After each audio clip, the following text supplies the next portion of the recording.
Hi అండి, నమస్తే. Welcome back to my YouTube channel. This is S K Moulali, mechanical department assistant professor. ఈరోజు మీ ముందుకు ఒక వీడియో తీసుకొస్తున్నానండి. అదేంటంటే మనకి ఇక్కడ మ్యానుఫ్యాక్చరింగ్ ప్రాసెస్లలో అనమాట machining process. So machining process ఏంటి, మిషనింగ్ ప్రాసెస్లో ప్రిన్సిపల్ ఏంటి, ఆ తర్వాత మిషన్ సెలక్షన్ సంబంధించి బెనిఫిట్స్ ఏంటి, ఇవన్నీ ఉంటాయన్నమాట.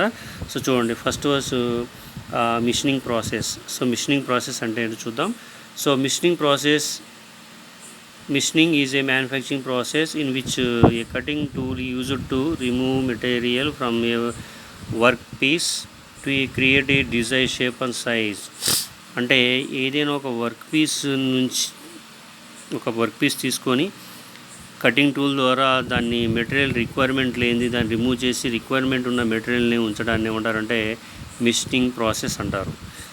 ఎగ్జాంపుల్ చెప్పాలంటే ఇది ఒక వర్క్ పీస్ అనుకోండి, మనకి దీంట్లో 20 mm డయామీటర్ ఉందనుకోండి. 5 mm డయామీటర్ రిమూవ్ చేసి 15 mm డయామీటర్ ఉంచాలనుకుంటే, సో ఆ మెటీరియల్ ఏదైతే ఉందో రిమూవ్ చేసి, సపోజ్ ఇదంతా ఉన్న మెటీరియల్ కాస్త మన ఈ మెటీరియల్ షేప్ కన్వర్ట్ చేసాం అనుకోండి, దాన్ని ఏమంటారంటే మిషనింగ్ ప్రాసెస్ అంటారు. సో అది మనకి డిజైర్ షేప్ కావచ్చు, సైజ్ కావచ్చు. Machining is one of the most important manufacturing process in the world. అంటే ఈ మ్యానుఫ్యాక్చరింగ్ ప్రాసెస్ ఏ ప్రోడక్ట్ తయారు చేయాలనేది మిషనింగ్ చాలా అవసరం అన్నమాట ప్రపంచంలో. ఇది it is used to produce A wide range of products from simple components to complex structure. Simple components నుంచి చాలా different type of variety of products తయారు చేస్తారనమాట. దీని నుంచి కాంప్లెక్స్ నెంబర్స్ స్ట్రక్చర్స్ నుంచి, అంటే కష్టతరమైన నుంచి సింపుల్ నుంచి కష్టతరమైన స్ట్రక్చర్ కూడా చేస్తారనమాట. So principles of machining process. So principles ఏమేమి ఉంటాయి అంటే చూసినట్టయితే మనకి, సో ఇక్కడ ప్రిన్సిపల్స్ ఇంక్లూడింగ్ అంటే ఏం లేదు. ప్రిన్సిపల్స్ అంటే ఏంటంటే ఏ స్పెసిఫిక్ టైప్ ఆఫ్ మిషనింగ్లో ఏం చేస్తారని. సో ఫస్ట్ వచ్చే principle relative motion between to cutting tool and the work పీస్కి కటింగ్ టూల్కి రిలేటివ్ మోషన్ ఏముంటుంది అది మూవ్ అవుతున్నప్పుడు అని. There must be relative motion between the cutting tool and the work piece in order to forming a machine occur. Machine రన్నింగ్లో ఉన్నప్పుడు cutting టూల్కి relative motion work పీస్కి ఉంటుందన్నమాట. ఏదైతే పొజిషన్ పెట్టామో ఆ పొజిషన్లో this motion can be created by either moving the cutting tool or moving the work piece అయినా మూవ్ అవుతుంది, లేదంటే కటింగ్ టూల్ అన్నా మూవ్ అవుతుంది అనమాట. రిలేటివ్ మోషన్ అంటే మూవ్ అవుతున్నప్పుడు కటింగ్ టూల్ కావచ్చు, వర్క్ పీస్ కావచ్చు. సో వర్క్ పీస్ కట్ అవడానికి జరిగే ప్రాసెస్లో ఇది మూవ్ అవుతుంది. Next shearing. Machining is a shearing process in which the cutting tool shears off material from the workpiece. Shearing అంటే వర్క్ పీస్లోను టూల్ బిట్కి, అంటే కటింగ్ టూల్ ఏదైతే ఉందో ఆ కటింగ్ టూల్కి వర్క్ పీస్ మధ్యలో ఎప్పుడైతే స్టార్ట్ అవుతుందో, ఇలా సపోజ్ ఈ వర్క్ పీస్ మీద కటింగ్ టూల్ షియర్ అవుతుందన్నమాట, అంటే షేక్ అవడం అనమాట. ఆ ప్రాసెస్లో ఇది కంపల్సరీగా జరుగుతుంది. This shearing occur when the cutting tool is applied to the work piece with sufficient force. ఇది ఎప్పుడైతే సఫిషియంట్ ఫోర్స్గా అప్లై అవుతుందో అప్పుడు దీనికి షియర్ అన్నది వస్తుందన్నమాట. సో కరెక్ట్గా కటింగ్ పొజిషన్ అన్నది దీంట్లో ఫోర్స్ అప్లై అవుతుంది.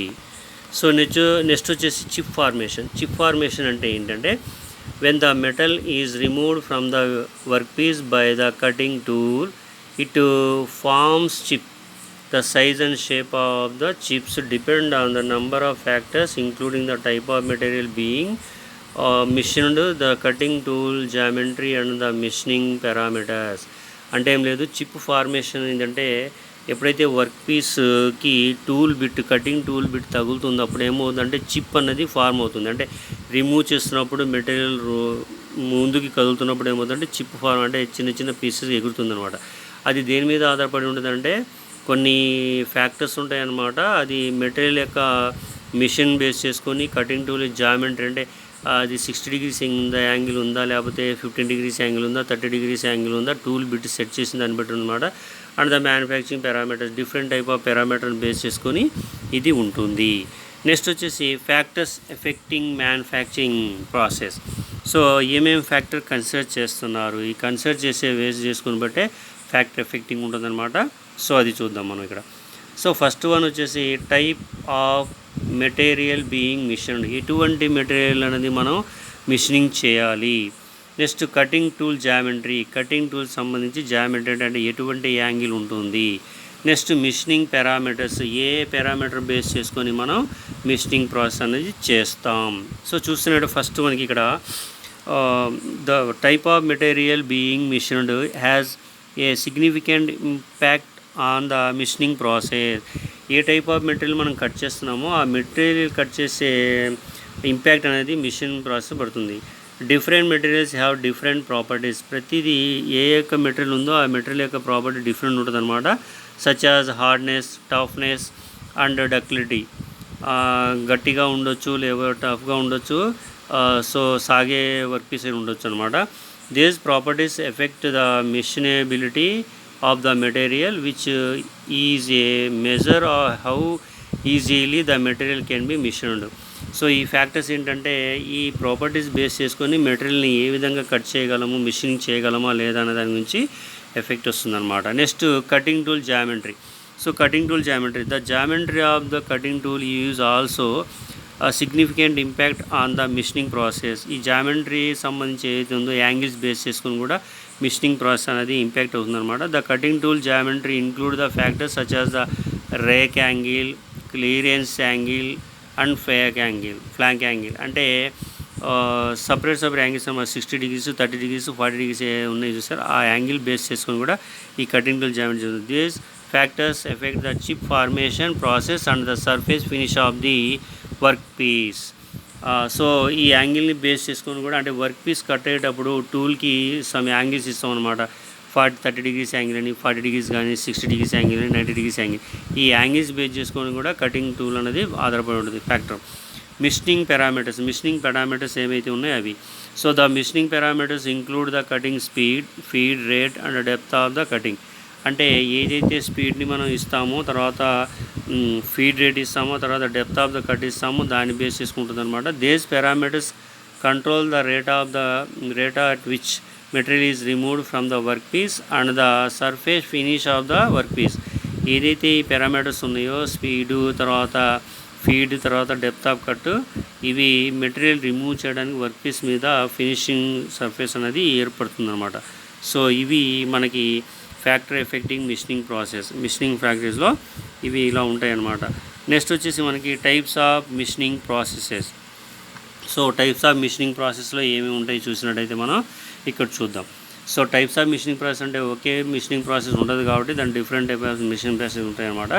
సో ఫస్ట్ వచ్చేసి మనకి turning, second one drilling, third one milling, తర్వాత ఫోర్త్ వన్ వచ్చేసి గ్రైండింగ్. ఇలా డిఫరెంట్ టైప్స్ ఉంటాయి అన్నమాట. సో దీంట్లో మనకి ఏవైతే ఉన్నాయో మనం ఇప్పుడు ప్రజెంట్ ఎక్స్ప్లెయిన్ చేస్తాం, దీని డయాగ్రామ్స్ కూడా ఎక్స్ప్లెయిన్ చేస్తాను.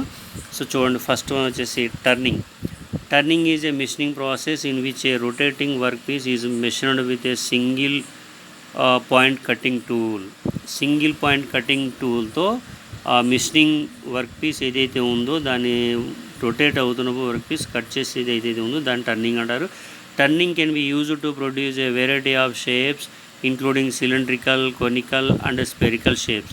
సో ఈ టర్నింగ్ ఆపరేషన్ ఏదైతే ఉందో ప్రాసెస్లో ఈ కొనికల్ కావచ్చు, సిలిండ్రికల్ కావచ్చు, స్పెరికల్ షేప్స్ కావచ్చు కట్ చేస్తారనమాట. సో నెక్స్ట్ వచ్చేసి drilling is a machining process in which rotating cutting tool is used to create hole in a work piece. అంటే డ్రిల్లింగ్ చేయాలంటే ఏదైనా ఒక వర్క్ పీస్ మీద హోల్ చేసే ప్రాసెస్ ఏమంటారు, డ్రిల్లింగ్ అంటారు.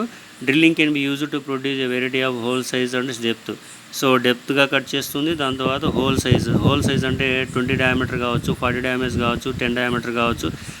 డెప్త్ అంటే 60 mm కావచ్చు, 40 mm కావచ్చు, ఇదనమాట. సో ఇది డ్రిల్లింగ్ సంబంధించి.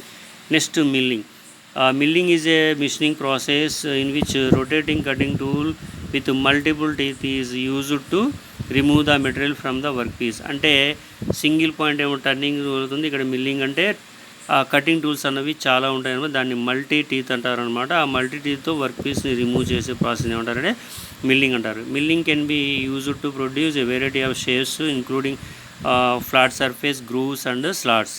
సో ఇందులో కూడా సేమ్ ప్రాసెస్, కాకపోతే ఏంటంటే ఆపరేషన్ చేంజ్ అనమాట. సో ఇక్కడ షేప్స్ అనేవి ఎలా ఉంటాయంటే ఫ్లాట్ సర్ఫేస్ కావచ్చు, గ్రూవ్స్ కావచ్చు, స్లాట్స్ కావచ్చు. అంటే ఫ్లాట్ సర్ఫేస్ మీద వర్క్ పీస్ రిమూవ్ చేస్తూ సేమ్ ప్రాసెస్లో తర్వాత గ్రూవ్స్ అంటే వీ షేప్ కావచ్చు, అలాంటివి స్లాట్స్ వేస్తారు, ఫ్లాట్ సెట్స్ వేస్తామన్నమాట. Next grinding is a machining process in which rotating abrasive wheel used to remove the material from a work piece. అంటే వర్క్ పీస్ నుంచి మెటీరియల్ రిమూవ్ చేయడానికి ఇక్కడ గ్రైండింగ్ అనేది సిలిండ్రికల్ షేప్లో ఉంటుందన్నమాట. టూల్ వర్క్ పీస్ నార్మల్ ఎటైనా ఉండొచ్చు అనమాట. Grinding can be used to produce very accurate dimensions and surface finish. ఇక గ్రైండింగ్ చేసే ప్రాసెస్లో ఖచ్చితంగా యాక్యురేట్గా ఉంటుందన్నమాట. ఆ యాక్యురేట్ బేస్ చేసుకొని వర్క్ పీస్ కట్ చేసినప్పుడు వచ్చే డిజైన్ ఏదో పర్ఫెక్ట్గా వస్తుందన్నమాట. సో ఇక్కడ చూడండి, మనకి లేత ఆపరేషన్స్ కొన్ని ఆపరేషన్స్ ఉన్నమాట మిషనింగ్ ప్రాసెస్లో. సో ఇక్కడ ఫేసింగ్, తర్వాత టేపర్ టర్నింగ్, తర్వాత counter running, farming, boring, so ఇక్కడ చాంఫరింగ్, తర్వాత వచ్చేసి పార్టింగ్, తర్వాత థ్రెడ్డింగ్, తర్వాత డ్రిల్లింగ్ మనం ఎక్స్ప్లెయిన్ చేసాం, నర్లింగ్ అనమాట. ఇవి లేత్ మిషన్ ఆపరేషన్స్ ఏదైనా చేయొచ్చు.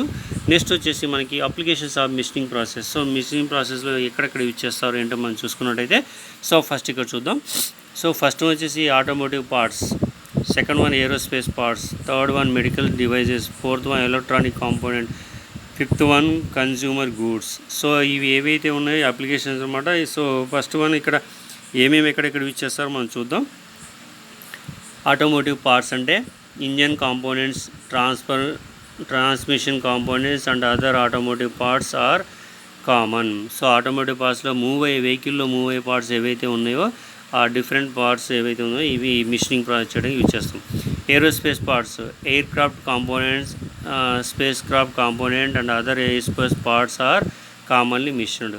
సో ఎయిర్ క్రాఫ్ట్ సంబంధించి కావచ్చు, స్పేస్ సంబంధించి కావచ్చు, ఇవి యూజ్ చేస్తారు. Medical device, surgical instruments, implants and other medical devices are commonly machined. So surgical instrument అంటే హాస్పిటల్లో యూజ్ చేసే ఏవైతే ఇన్స్ట్రుమెంట్స్ ఉంటాయో ఆ ఇన్స్ట్రుమెంట్స్ టోటల్ కూడా ఇవి చేస్తాం అనమాట మిషనింగ్ ప్రాసెస్ ద్వారా. నెక్స్ట్ వచ్చేసి electronic component, semiconductors, chips, circuit boards and other electronic components are commonly machined. So electronic సంబంధించి చిన్న చిన్న పార్ట్స్ ఉన్నాయి కదా, అవి కూడా ఇక్కడ మిషనింగ్ చేస్తారనమాట. నెక్స్ట్ కన్జ్యూమర్ గూడ్స్ ఏవైతే ఉన్నాయో అవి అనమాట. Consumer goods such as appliances, tools and toys are commonly machined. So ఇవి ఏవైతే ఉన్నాయో మనకి applications of machining process. So దీంతో మనకి మిషనింగ్ ప్రాసెస్ టాపిక్ ఏదైతే ఉందో కంప్లీట్ అయిందన్నమాట. నెక్స్ట్ టాపిక్లో మళ్ళీ ఇంకో వీడియోతో మనం డిస్కస్ చేసుకుందాం. సో ఈ వీడియో కానీ మీకు నచ్చినట్లయితే లైక్ చేయండి, కామెంట్ చేయండి, షేర్ చేయండి. నా యూట్యూబ్ ఛానల్ సబ్స్క్రైబ్ చేయడం మాత్రం మర్చిపోకండి. ఎందుకంటే ఇలాంటి నోటిఫికేషన్స్ రావాలంటే మళ్ళీ మీకు ఈ ఛానల్ సబ్స్క్రైబ్ చేస్తే మాత్రం వస్తాయి అన్నమాట. నెక్స్ట్ వీడియోలో కలుద్దాం. థ్యాంక్ యూ, ఉంటానండి. Thank you, bye.